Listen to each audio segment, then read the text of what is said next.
Oke, assalamualaikum warahmatullahi wabarakatuh. Okay, today we will present it about our material. The title is Interlanguages and Foreign Learning System. I'm Jazzy Farhan, will be moderator.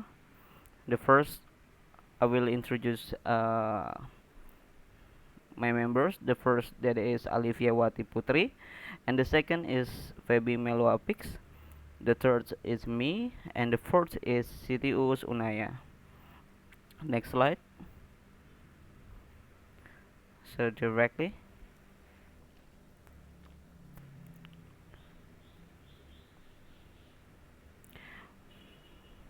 for first slide will be explained by Alivia Putri.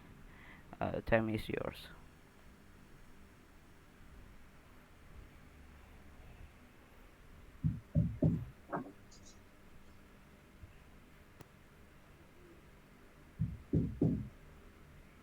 Maaf ya kalau berisik. Dengeran nggak suaranya? Dengeran. So, our group have 7 contents that we want to explain today. The second is stages of intermediate language development. Third, interlanguage process of interlinguistic. Fifth, error analysis and interlanguage. Sixth, foreign language system, and the last is error analysis foreign language learning. So the first and second contents will explain by me. Definition of interlanguage. According to Nemser, 1971 and Tellinker, 1972. Interlanguage is the language of a person who is learning another language. The intermediate language differs from the mother tongue and from the language that is being or has been learned. In other words, intermediate language is a language whose position is between the mother tongue and the target language being studied. For example, we were born in Indonesia, our mother tongue is also Indonesian. While we are studying or already understand Arabic and English language, how do we communicate if we visit or meet a country that doesn't use our native language and Arabic? So the answer is we can using the intermediate language, that is English, because English is an international language. So in every country there must be someone who understands communication using English. Tapi gimana kalau misalnya kebetulan kita ketemu di negara yang orang yang kita temuin itu nggak bisa menggunakan bahasa Inggris. Sekarang kan udah kita hidup di era modern ya, jadi kita bisa manfaatin aplikasi dan internet yang ada, contohnya kayak Google Translate gitu kan. Itu juga udah bisa jadi media buat kita berkomunikasi dengan orang asing. Jadi nggak usah lah kita ribet-ribet atau nyewa translator gitu. Kita mau ke Korea nggak bisa nih bahasa Korea, ya udah kita manfaatin aja yang ada Google Translate contohnya, atau aplikasi-aplikasi translator lainnya. And the second contents is stages of intermediate language development. According to Corder 19,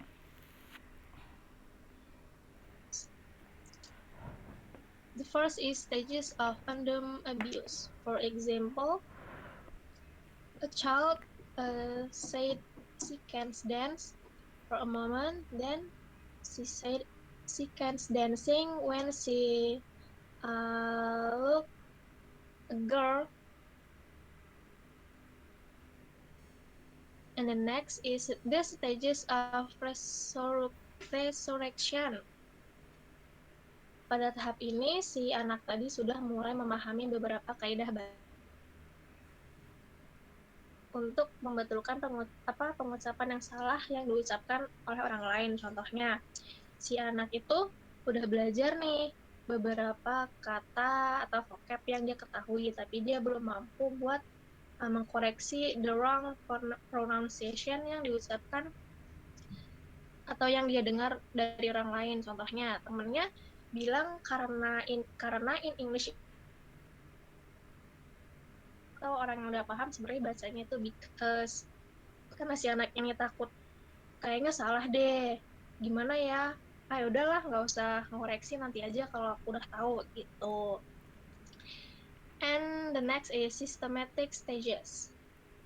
Si anak tadi sudah mampu nih secara konsisten pada tahap 1 dan tahap 2, tapi belum sepenuhnya dikuasai, belum sepenuhnya juga paham.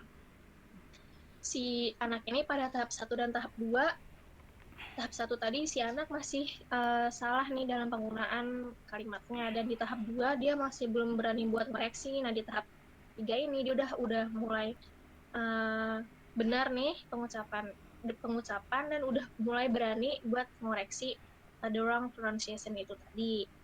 And the last is stabilization stage. Di tahap terakhir ini si anak sudah mulai menguasai dari tahap the first until third steps tanpa banyak melakukan kesalahan. Dari tahap 1 sampai tahap 3 tadi kan si anak masih ini ya, masih banyak kurangnya, masih sering salah. Di tahap 4 ini si anak udah mulai paham, udah mulai menguasai tanpa melakukan banyak kesalahan. And the next topic will explain by Febri Melapip. Waktu dan tempat dipersilahkan. Ya, oke. Assalamualaikum warahmatullahi wabarakatuh. So, Waalaikumsalam I will warahmatullahi explain wabarakatuh. about stage of interlanguage process. So, in the first one, there are a language transfer. Language transfer is the language occur from our mother tongue, first language, or B1, and then interference or the inclusion of observation element into other language, namely the Tagalog language. So in this case, we have our first language, it means mother language. So we interference it or uh, collaborate it with target language, which means is B2. And the second one is transfer of training. So it means transfer practice, namely they start to learning with target language learning materials such as principle, patterns, rule, and grammar. It means that the learners start to understand like the principle of language, Why you the target language, or the patterns, or the rules, or the grammar. Example, when we want to uh, learn about English as our target language, we start to learn about the grammar, the vocabulary, and others. So, in the third one is finance second language learning. So in this case, the learner approaches the material or language to be studied. For example, you begin to want to master the material or target language you want to learn. So in this case, the learner approach the material or language to be studied. Uh, for example, you want begin to master the material or target language that you want to learn. And the third one is communication tactic, namely the learner beginner to attempt to communicate with native speakers of the target language by using a natural language. So it means that when you want to speak Korean bahasa, Korean, and you want to communicate it with a native speaker or Korean people, so you can use it as practice to communicate with the native speaker of Korean people using your natural language. And the last one is over generalization of the target language material linguistic. So in this case is the learner is restructure or linguistic? reorganize linguistic material or language materials. Jadi di sini mereka mengorganisasikan kembali bahan linguistik dari materi kebahasaan yang mereka sudah pelajari. Next.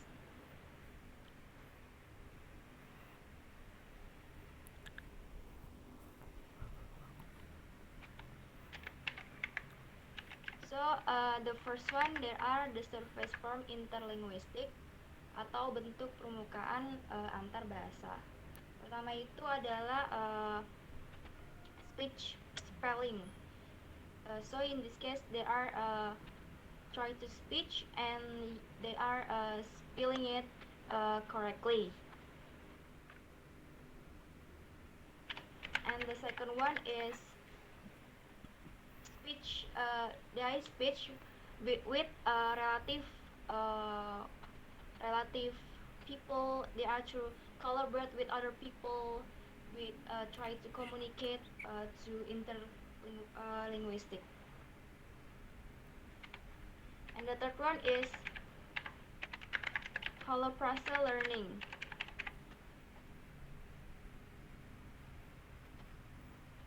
And the last one is hyper correction. So they are try to correct what they have learned, what the mistake they have made. So that are a hyper correction. That's all for me. The next percentage will be discussed by Jaji Farhan.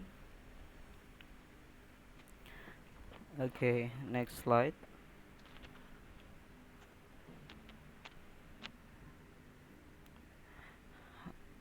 Nggak ada suaranya. Okay,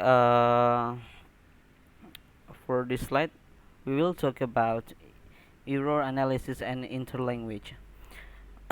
So there are actually there are many linguists give a statement about error analysis and interlanguage, but here, according to Salinker in 1988, there is a separate linguistic system based on observable output, the result from the student effort to produce target language norms called interlanguage or EL, or in context we can say EL.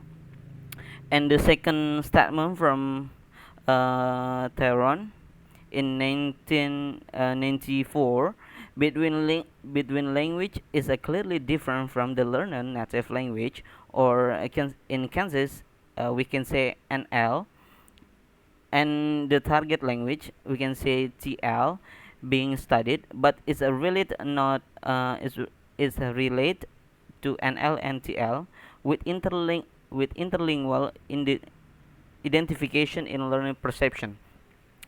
So that's mean here the first that I have to explain is interlanguage.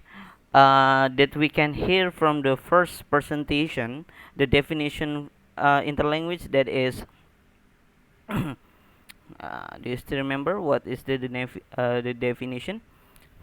Yeah, like Olivia said, interlanguage is the language of a person who is learning another language. The intermediate language differs from the mother tongue and from the language that is being or has been learned. In other words, intermediate language is a language whose position between the mother tongue and the target language being studied. That means someone wants to study about a language, they need interlanguage. I mean ada antar kebahasaan dalam pembelajaran bahasa.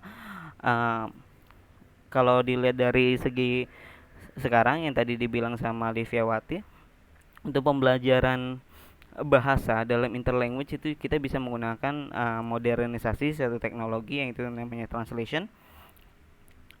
Tapi untuk penjelasan selanjutnya about the interlanguage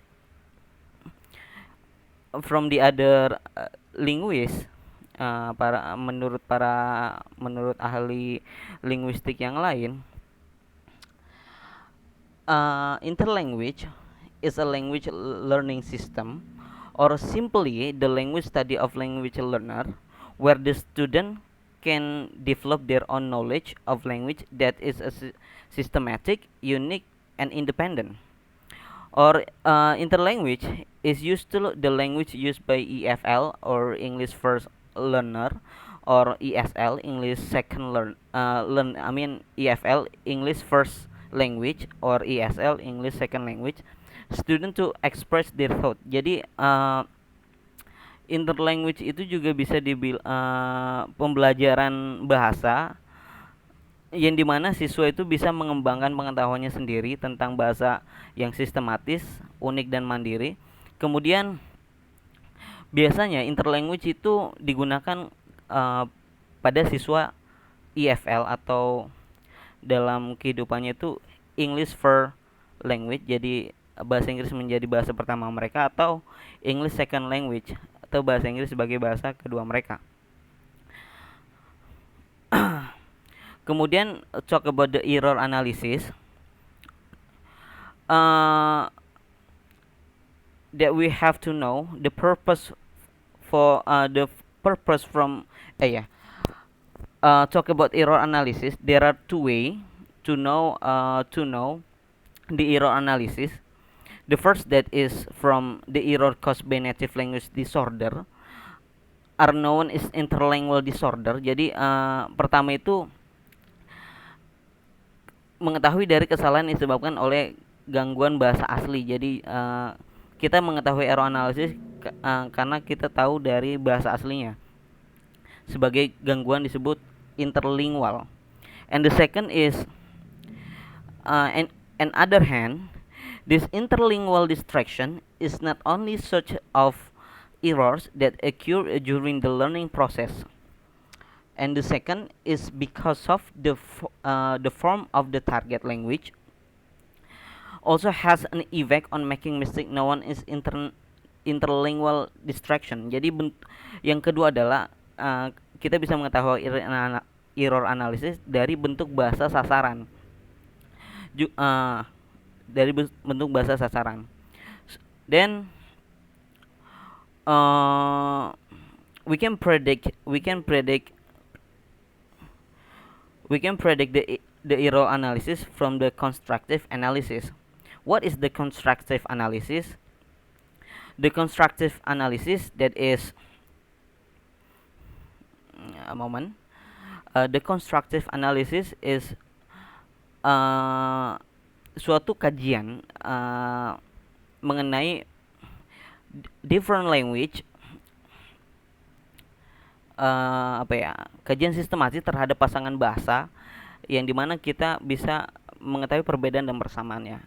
Nah, itu kita bisa memprediksikan tentang error analysis dalam kajian analisis constructive analysis. Oke, next slide. Ini masih ada yang masuk ya. Next slide. And talk about a foreign language system. Okay. Talk about foreign language system. Foreign language system is foreign language learning is a process by which people learn a language other than their mother tongue. Then term second language is used to describe any language whose acquisition begin after childhood. So jadi foreign language system atau biasa kita sebut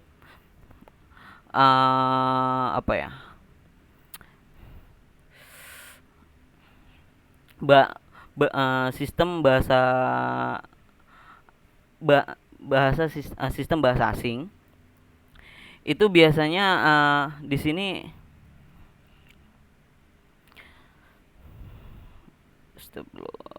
mana sih catatannya? Oke. Pembelajaran bahasa asing atau kita sebut ESL bahasa keduanya. Ini biasa disebut foreign language system, biasa disebut untuk pembelajaran bahasa kedua bisa disebut L2, language second, or we can say L2A, language second acquisition. Pada foreign language system ini, penguasaan bahasa itu menjadi umum digunakan setelah salah satu ahli linguistik mengatakan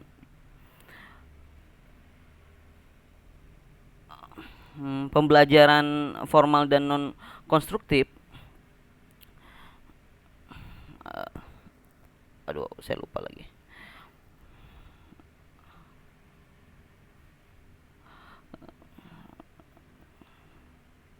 Oh ya, jadi untuk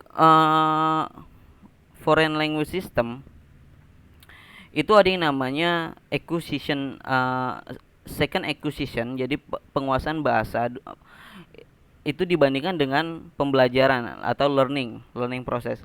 Dan biasanya kalau dari acquisition language itu pembelajarannya melalui pembelajaran formal, sedangkan learning proses itu pembelajaran yang dimana dilakukan secara experiences. Sistem dari pembelajaran bahasa asing atau bahasa kedua itu seperti itu, ada dua tipe. Mungkin sampai situ saja. The next slide will be explained by Uus. Time is yours. Okay. Yes, for me, Siti Sunaya. Yes, I will explain about the error analysis for each language learning. Okay. You can to read this slide. First, the error analysis for language learning. So, when we want to research or analyze a language to determine whether it is a language error or not, because learning a foreign language is quite difficult for student to use a second language. Jadi kayak kalau misalkan kita untuk menganalisis bahasa asing dalam pembelajaran bahasa Inggris, jadi kita bisa menganalisis ke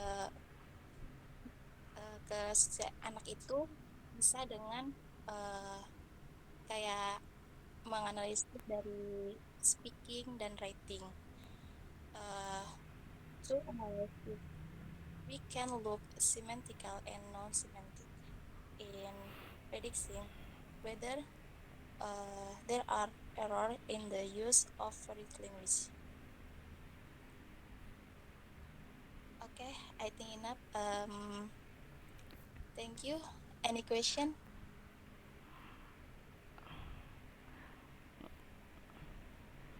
Okay, guys. That's all from our presentation from that group. Is there any question, guys? You can raise your hand, turn on your mic. Okay, any questions so far? You give us some question related to interlanguage and foreign language.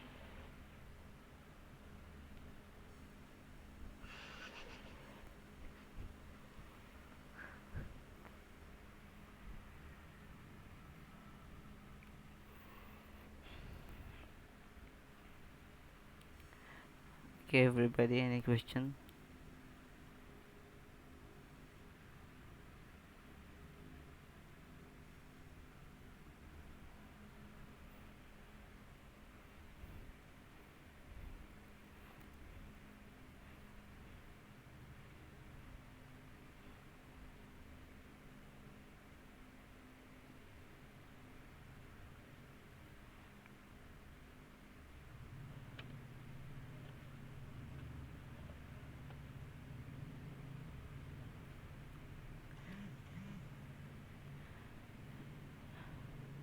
Anybody home?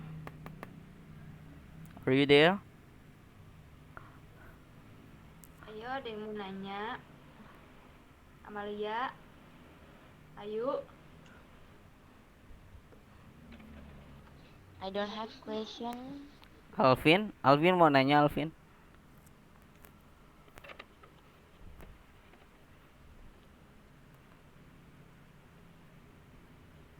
Feby mau nanya.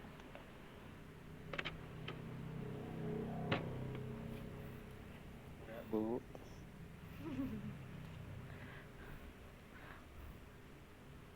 Guys, is there any question?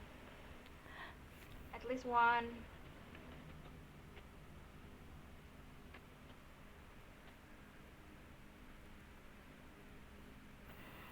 Question?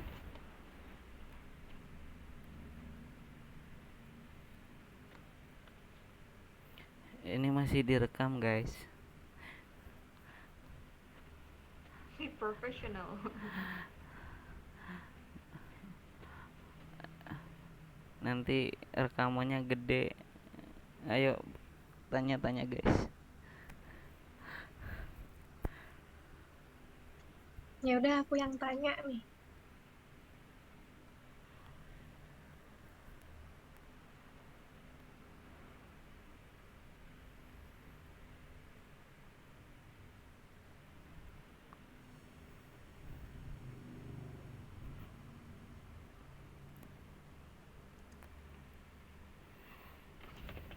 Amalia, Amanda, Pelin.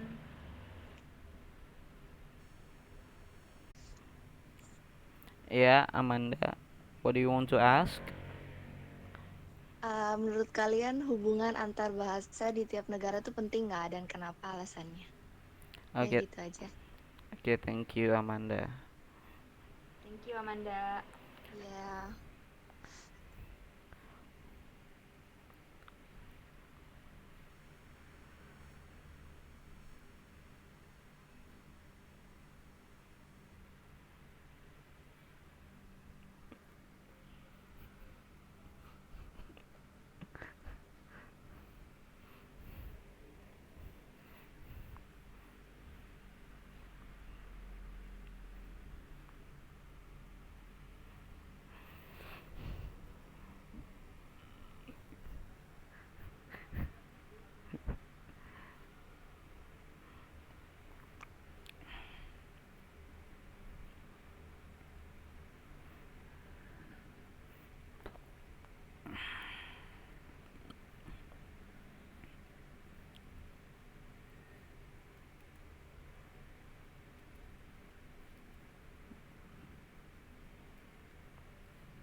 Okay, wait a moment. We will discuss it first to answer that question.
Yes, it's a very important from the relation between language in the world of the politics that it can be built the diplomacy and in the world of uh, education.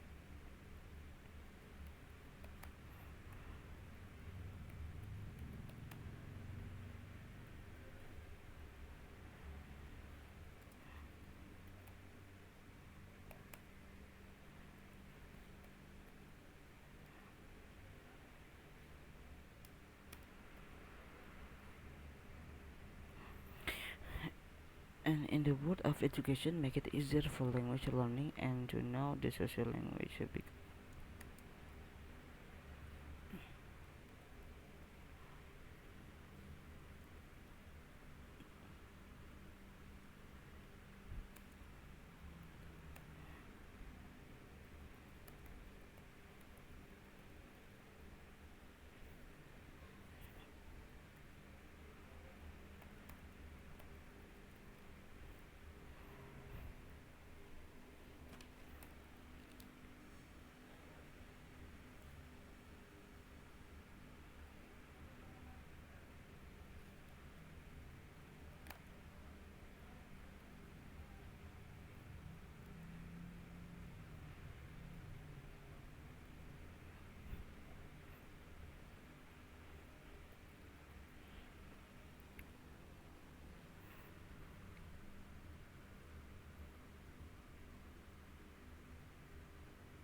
Okay, I will answer that question. The question is, Amanda, is the question like this: is the relationship between language in each country is important or not? Is that question? Is that your question, right? Yes. Okay, and why, and what is the reason? Okay, Yes. uh, the relationship between language in each country is important. Yes, the answer is really important. From the relation between language in the world of politics that it can build get a diplomat good diplomat but and the world of education, kalau di dalam dunia pendidikannya, kalau tadi dalam itu sangat penting. Kalau dalam dunia politik itu bisa membuat diplomasi yang sangat bagus, diplomat yang baik terhadap negara luar. But for the world of education, dalam dunia pendidikan, it make easier for a student or learners study their language. I mean, mereka belajar bahasa negara mereka. That we have to know, interlanguage is not only talk about the languages, but talk about social language, because from if we s- if we know about the social language, we can know about their culture, and we can know too about the pronunciation in their language. Karena menurut ini pendapat saya dan kelompok saya, karena kalau semisalnya dalam dunia pendidikan, dalam hubungan antar negara itu terjalin, untuk pembelajaran bahasa antar kebahasaan itu lebih mudah karena kita bisa mengetahui error analisis dalam pronunciation karena adanya hubungan antar negara tersebut. Mungkin seperti itu tadi diskusi yang teman-teman bahas untuk jawaban ini. Gimana, Amanda mungkin ingin menyanggah atau sudah cukup puas? Sudah cukup jelas.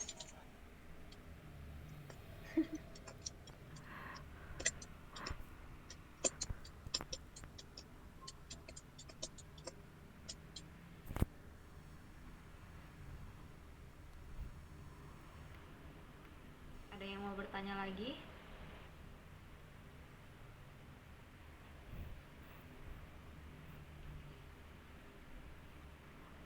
Apa sudah cukup? Sudah jelas?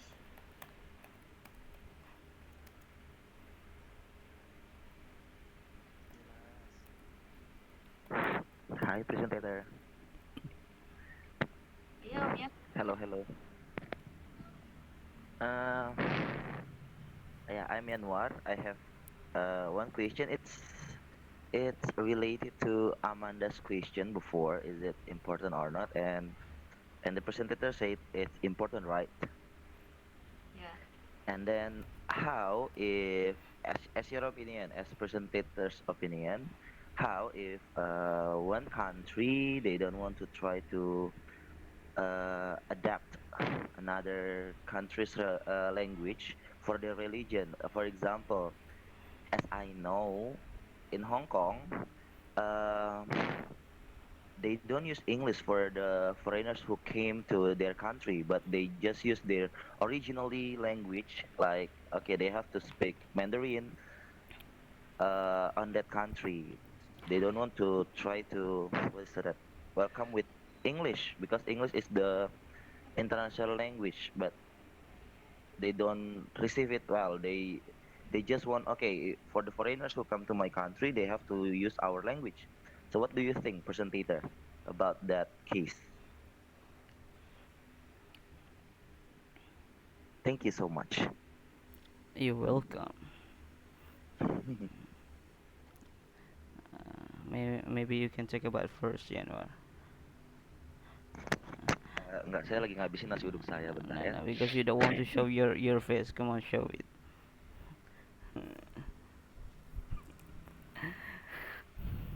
Okay, we will Biasa, discuss. We will discuss for answer that question. Even though the question is really easy for us to answer. Okay, thank you moment. so much.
Bapak googlingnya biasa aja dong. Ngetiknya kayak nggak biasa tuh.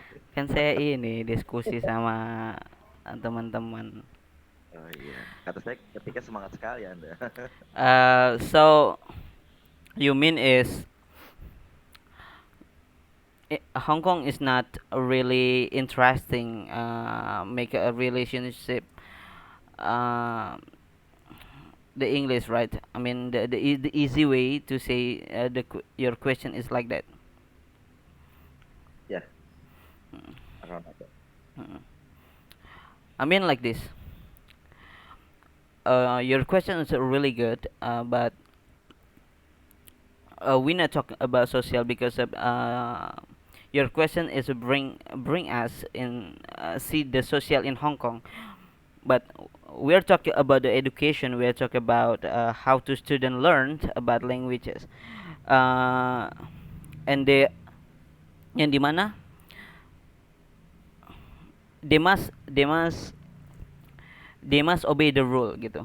Mereka harus mengikuti peraturan atau rule of, mereka harus tetap mengikuti peraturan yang dimana, gimana ya jelasinnya,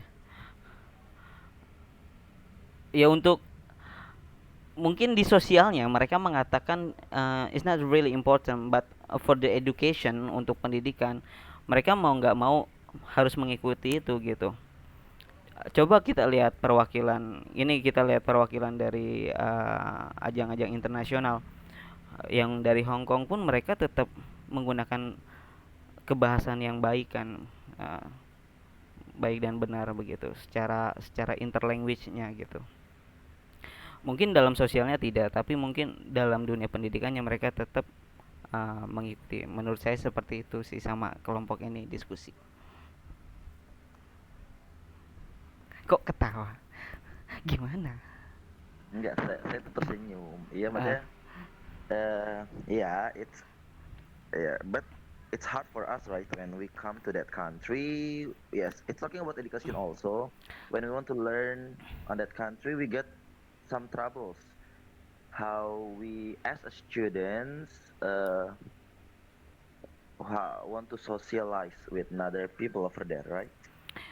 so that's why we study about CCU, culture cross understanding kan. Makanya kita belajar tentang CCU juga, makanya kita belajar tentang social languages gitu. I mean, it's not really hard is for us as a student to come to Hong Kong and study about their language. Lagi pula kalau di sana juga kita kan juga harus bisa menghargai bahasa mereka toh. It's not only English that we have to can speak. Kita juga nanti bisa belajar Mandarin, Wochen Ceceli, Wose Isye, Woche Mingcese, ya kan? I'm sorry, 我不知道. Wuhan Hao ya. Ya like that lah. Ya, ya menurut kelompok saya tadi seperti itu sih. Tapi kalau Anda menyinggung nanti akan susah untuk social life di sana, saya pikir tidak akan susah karena tadi yang seperti Olivia jelaskan di awal, interlanguages is antar kebahasan itu now is really easy because of the technology is really grow up. Everything everything make it easy gitu kan, segalanya jadi mudah untuk mempelajari, mulai dari budaya melewati googling, mulai dari bahasa melewati translator. Saya pikir itu sih dari kelompok saya yang tadi diskusikan untuk menjawab pertanyaan Anda gitu. Okay, Oke. super. Thank you so much for Mungkin ada listening. mungkin ada sanggahan lain nanti akan dijawab sama Feby.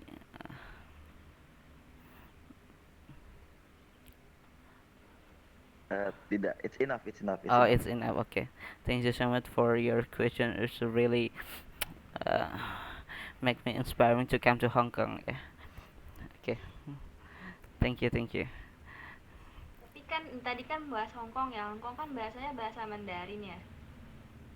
Ya kan? Nah, bahasa Okay. Mandarin yang pernah saya baca itu bahasa yang sering digunakan untuk orang-orang saya berbisnis dan lain-lain. Jadi kayaknya mereka jarang belajar karena mungkin mereka berpikir banyak orang belajar bahasa Mandarin mereka. Kan misalnya orang kalau beli barang, dari mana barangnya? Dari Cina gitu kan. Kebanyakan barang dari Cina, mungkin banyak foreign language itu mereka belajar bahasa Mandarin, yang mungkin jadi alasan kenapa mereka jarang belajar bahasa Inggris, karena mereka ngira banyak orang luar yang belajar bahasa Mandarin itu. Mungkin menurut saya itu jadi salah satu aspek yang kenapa di Hong Kong tuh seperti itu mungkin. Ya. Okay, good opinion. Thank you so much. Thank you so much. 谢谢。Yeah, thank you Yanwar Mei Mei. Okay, Garjit. Okay, Is there another question or is it enough? We can close. If there is no question again, we will close this presentation. it will be enough when you recorder. I think it's almost full. Yeah, twice I record this presentation. Okay, I mean it's enough. Because if there's no question again, we will close this percentage. Okay, that's all for us, and I'm so sorry if there are many wrong from our presentation. Yeah. Okay. See you. Okay. Okay. Let's close our presentation by resting Hamdallah together. Alhamdulillah. Alhamdulillah. Okay. See you. Assalamualaikum warahmatullahi wabarakatuh. Waalaikumsalam warahmatullahi wabarakatuh. Waalaikumsalam warahmatullahi wabarakatuh.